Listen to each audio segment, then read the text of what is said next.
Hello students, welcome again in the part 5 of gender, religion and caste chapter. So religion और politics की हम बात कर रहे थे, बहुत डिस्कस भी कर चुके, समझ में तो आपको आ ही गया होगा, बहुत इजी वे में मैंने आपको समझाने की कोशिश की है, but still you are welcome for your doubts. ठीक है, तो रिलीजन पॉलिटिक्स में हम लोग आगे बात करते हैं. तो देखिए, अब गवर्नमेंट का टारगेट मैंने बताया था आपको कि भाई जो भी मतलब माइनॉरिटीज है 29 आर्टिकल में, 30 आर्टिकल्स में उनको सेफ गार्ड के लिए प्रोविजंस बनाए हुए हैं. तो 29 मैंने आपको बताया था, 30 मैंने आपको अभी नहीं बताया है. तो 29-30 माइनॉरिटीज के प्रोटेक्शन के लिए हैं. माइनॉरिटीज इंडिया में मेनली दो तरीके की होती है. ठीक है, मेनली दो टाइप से हो सकती है. एक होता है लिंग्विस्टिक, एक होता है रिलीजियस माइनॉरिटीज. ठीक है, लिंग्विस्टिक माइनॉरिटी जो लैंग्वेज बेस्ड पे है, यानी जो मतलब वो ऐसी लैंग्वेज मतलब एक पर्टिकुलर लैंग्वेज को बोलने वाले थोड़े से ही लोग हैं, तो वो लिंग्विस्टिक माइनॉरिटी में आते हैं. जैसे मैं एक एग्जांपल बताती हूँ, संस्कृत खत्म होती जा रही है इंडिया से, संस्कृत बोलने वाले करीब 1000 लोग ही है इंडिया में. ठीक है, तो बहुत हैरानी वाली बात है कि इंडिया में आने वाले टाइम में लैंग्वेजेस जो है वो गायब भी होती चली जाएंगी, और ऐसा रिपोर्ट्स भी कहते हैं, सर्वे भी बोलते हैं. ठीक है, तो और रिलीजियस बेसिस पे माइनॉरिटी हो सकती है, जो हम लोगों ने यहाँ पर लिखा हुआ है और आपको समझ में भी आया होगा कि अलग अलग रिलीजन के जो लोग हैं वो बहुत कम क्वांटिटी में है, नंबर्स में है, तो इसलिए उनको माइनॉरिटी स्टेटस दिया हुआ है. तो ये सारे माइनॉरिटीज है इंडिया में. ठीक है, तो आर्टिकल 29 इनको फंडामेंटल राइट दिया हुआ है, क्योंकि भाई इनको तो डर था, तभी इन्होंने इस माइनॉरिटी ने तो पर्टिकुलर अपने लिए कंट्री भी बनवाया था. क्यों? क्योंकि इनको डर था कि हमारे साथ जो मेजोरिटी है हो सकता है हमको डोमिनेट करे, या फिर हम लोगों को सप्रेस कर दिया जाए, यहाँ पर प्रोसिक्यूट कर सकते हैं. ठीक है, तो अब यहाँ पर देखिए 30 आर्टिकल जो है, यहाँ पर आर्टिकल 13 में भी प्रोटेक्शन की बात की हुई है. किसके?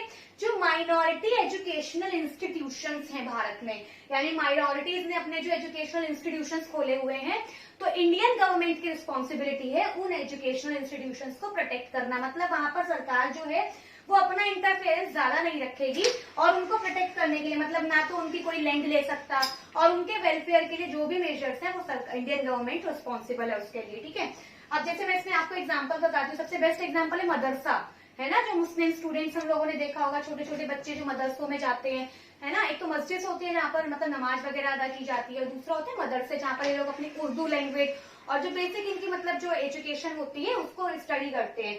तो मदरसा सबसे बेस्ट एग्जांपल है इंडिया में. तो 29-30 में इन चीजों को प्रोटेक्ट किया हुआ है, माइनॉरिटीज के फंडामेंटल राइट्स को प्रोटेक्ट किया हुआ है. और रिलीजन हमारे यहाँ पर और भी कहाँ पर प्रोटेक्ट है. अब देखिए, रिलीजन से रिलेटेड हमारे यहाँ पर और भी आर्टिकल्स हैं. आर्टिकल 25 to 28 रिलीजन को फोकस करता है.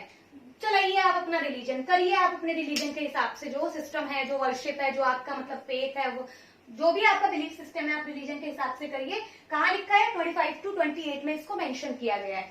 तो 25 में लिखा हुआ है कि भाई आपका जो भी रिलीजियस प्रैक्टिसेस है, कन्फेस करने का तरीका है, प्रोफेस करने का तरीका है, वर्शिप करने का तरीका है, you are free to do, but disturbance should not be there to the other people. Others को डिस्टर्बेंस नहीं होना चाहिए. जैसे लाउड स्पीकर बहुत लाउडली आपने प्ले कर दिया, ठीक है, तो वो डिस्टर्बेंस क्रिएट करेगा सोसाइटी में. तो ये सब चीजें अब काफी रिस्ट्रिक्ट कर दी गई है. फिर 26 जो है उसमें बोला हुआ है जो भी आपके रिलीजियस अफेयर्स है आप उसको मैनेज कर सकते हैं.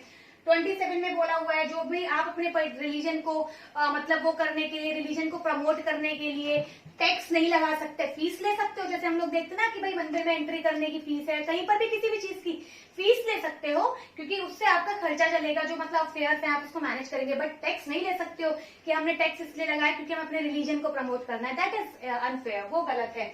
फिर 28 में ही मतलब आपके जो भी मतलब रिलीजन को प्रमोट करने के लिए आपकी जो भी प्रैक्टिसेस हैं वो सेफ है. जैसे हम लोगों ने देखते हैं ना सिखिज्म में लोग टर्बन पहनते हैं और वो अपने पास कृपाण रखते हैं, इनका जो 5 मतलब चीजें रखी जाती है, तो वो सब इंडिया में ओके है. उसको मतलब क्लियर किया हुआ है कि कोई प्रॉब्लम नहीं है, आप रख सकते हैं, क्योंकि वो आपका रिलीजियस फेथ है और उसमें गवर्नमेंट इंटरफेरेंस नहीं करेगी. ठीक है, अब आते हैं इंडियन स्टेट की.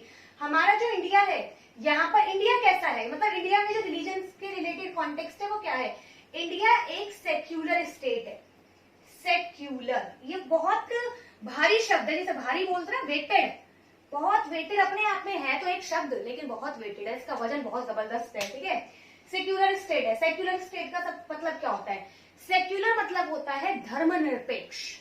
किसी धर्म को ये लोग मतलब किसी धर्म को जो सरकार है, स्टेट है, स्टेट का मतलब राज्य भी होता है, स्टेट का मतलब गवर्नमेंट भी होता है, यहाँ पर स्टेट का मतलब गवर्नमेंट है. ओके, तो सेक्युलर है मतलब धर्मनिरपेक्ष है, किसी सारे धर्म जो है भारत की सरकार उसके लिए निरपेक्ष है, किसी को भी भारत की जो इंडियन गवर्नमेंट है वो किसी को भी फेवर नहीं करती है। All religions are equal before Indian government है, बिफोर इंडियन गवर्नमेंट, ये है ये जो स्टेटमेंट लिखा है सेक्युलर स्टेट का, ठीक है।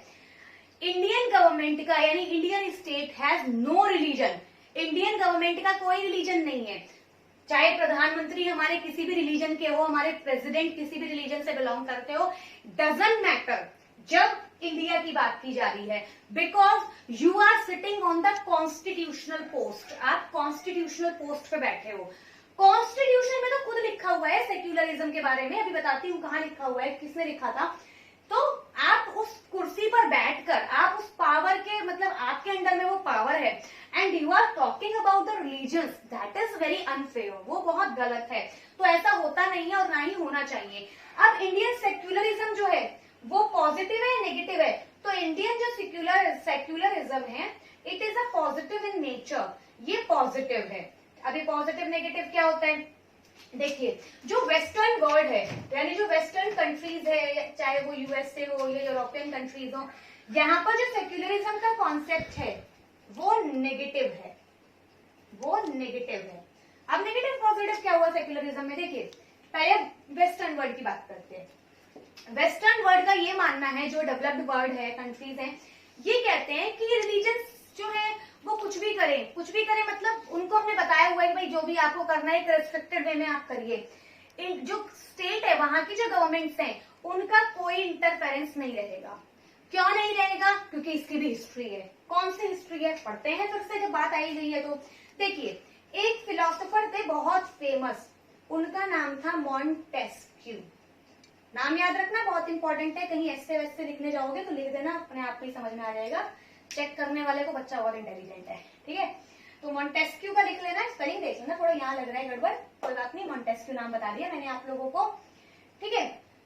यहाँ पर ये आएगा, याद आ गया,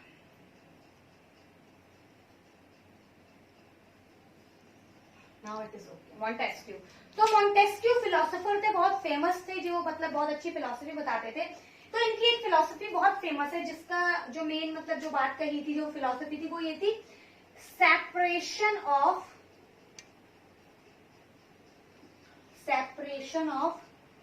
religion and politics। बहुत इंपॉर्टेंट बात है, 4 वर्ड्स है लेकिन बहुत बड़ी बात बोल रहे हैं। Separation of religion and politics, क्या मतलब हुआ कि सेपरेट है कौन, रिलीजन एंड पॉलिटिक्स, रिलीजन और पॉलिटिक्स दोनों को सेपरेट होना चाहिए। क्यों? क्योंकि देखिए प्रॉब्लम कहाँ थी, सिस्टम जो हम लोग पुराना टाइम देखते हैं, अभी तो नेशन स्टेट्स हैं, पूरा नेशन जो है आपको उसको लेके चलना है। पहले सिटी स्टेट्स हुआ करते थे, एंशिएंट जो सिविलाइजेशन थी, रोमन ग्रीक सिविलाइजेशन जो थी, तो वहां पर सिटी तक से ही आपको मतलब है, बाकी बाहर क्या हो रहा है कोई लेना देना नहीं है। तो इन्होंने बोला कि जो ये प्रीस्ट थे उस टाइम नोबेल क्लास थी, नोबिलिटी, तो मॉन्टेस्क्यू ने क्या बोला था, separation of religion and politics. तो देखिए बहुत इंपॉर्टेंट है ये टॉपिक, मतलब ये जो इनकी बात कही थी, 4 वर्ड्स जो इन्होंने बोले थे बहुत हैवी वर्ड्स हैं, ठीक है। तो इन्होंने बोला था कि जो रिलीजन और पॉलिटिक्स है, यानी जो फ्यूडल लॉर्ड्स थे एंशिएंट टाइम पे, जो ग्रीक सिविलाइजेशन थी, हमने वहां पर स्टडी किया था, सिटी स्टेट्स हुआ करते थे, अभी तो नेशन स्टेट्स है, मतलब पूरे नेशन को जो जिम्मेदारी है वो स्टेट के ऊपर है। बट उस टाइम जो था सिटी जो होता था खाली उसी को मतलब जो एडमिनिस्ट्रेटर, जो रूलर्स हुआ करते थे, किंग्स हुआ करते थे, उसी को मैनेज करते थे। फिर जो मतलब ये अपर क्लास थी, यानी जो सबसे टॉप क्लास थी, जो नोबिलिटी थी, एरिस्टोक्रेट्स थे, फ्यूडल लॉर्ड्स थे, ये टैक्स वैक्स तो देते नहीं थे, लेकिन मिलता सब रेवेन्यू इनको ही था, बहुत मेजर शेयर इनका हुआ करता था।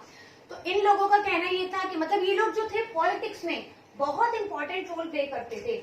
जो रिलीजन था यानी कि जो ये प्रीस्ट क्लास थी, ये पॉलिटिक्स में इनकी मतलब जो पॉलिसी बनती थी, जो रूलर्स पॉलिटिक्स बनाते थे, उसमें इन लोगों का जो सेइंग था, जो कहना था, वो बहुत ज्यादा है मतलब वेटेड हुआ करता था, बहुत बात मानते थे इनकी, क्योंकि एक फेथ था इन पर कि रिलीजन बहुत मतलब एक यहाँ बहुत फेथफुल मानते थे इसको।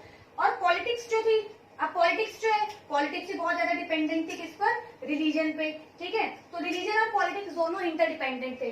तो मॉन्टेस्क्यू ने कहा कि ये तो गलत है कि रिलीजन का मतलब रिलीजियस जो लोग हैं वो पॉलिटिक्स चला रहे हैं और पॉलिटिक्स जो है वो हेवीली इनके ऊपर डिपेंडेंट है, ठीक है। तो अब इसके बाद रिलीजन एंड पॉलिटिक्स का दोनों अलग अलग है और दोनों की स्टडी जो है वो अलग है। आप अपना काम करिए, आप अपनी पॉलिसीज बनाइए और पॉलिटिक्स को अपना काम करने दीजिए, ठीक है।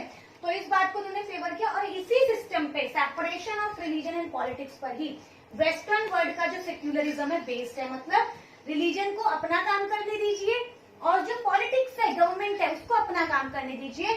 स्ट्रिक्ट सेक्युलरिज्म में कोई हम लोग इंटरफेरेंस नहीं करेंगे, ओके। अब जो पॉजिटिव सेक्युलरिज्म है इसको हम लोग जो अभी नेक्स्ट पार्ट 6 आएगा मैं आपको साथ में डिस्कस करूंगी। आई होप आपको समझ में आया होगा। अपने डाउट्स के लिए you can better go in the comment section. Till then, thank you.